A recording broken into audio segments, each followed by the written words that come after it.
ఖమ్మం జిల్లా రూరల్ మండలం మంగళగూడెం గ్రామంలో దారుణం జరిగింది. ఇటీవలే బైక్ కొనిచ్చిన తండ్రి సెల్ ఫోన్ రీఛార్జ్ చేయలేదని కన్న తండ్రిని కొడుకు గొడ్డలతో నరికాడు. 8 చోట్ల దారుణంగా నరకడంతో తండ్రి నాగే పరిస్థితి విషమంగా మారింది. దీంతో హుటాహుటిన కుటుంబీకులు ప్రైవేట్ ఆసుపత్రికి తరలించారు. 8వ తరగతి వరకు చదివిన కొడుకు సతీష్ గ్రామంలో ఆవారాగా తిరుగుతున్నాడు. పలుమార్లు తల్లిదండ్రులు చంపుతానని బెదిరించాడు. ఈ మేరకు రూరల్ పోలీస్ స్టేషన్లో కుటుంబీకులు ఫిర్యాదు చేయడంతో పోలీసులు కేసు నమోదు చేసి దర్యాప్తు చేస్తున్నారు.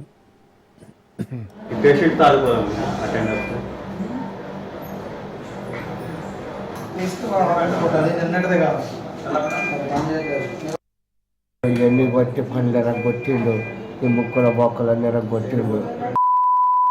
బీర్జాలు బిసుకుతాడు, అప్పుడప్పుడు కత్తి తీసుకొని పడతాను కొత్త మిరకాయ బిసుకుతాను పోయినాక చదరం మీద కప్పటం మిరకాయ బెసకటం వాబో అని వేసుకొని అది పెట్టి ఉడుకుతాక బయట కురుకుతాడు. తలుపులు బలం పడుతుండు, రాడ్ల గుండె వేస్తాడు.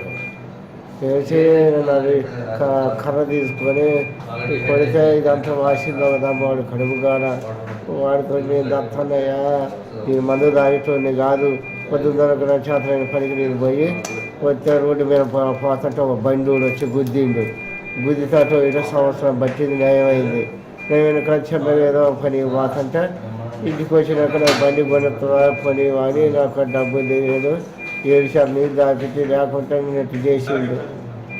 నేనేం చేయనయ్యా వాడి కడుపు కాదా వాళ్ళ ఎన్న కాటి దొరికిస్తున్నాను పోయి తగల పెడతా చేసి ఇక ఇంటికి తింటాం పనటం.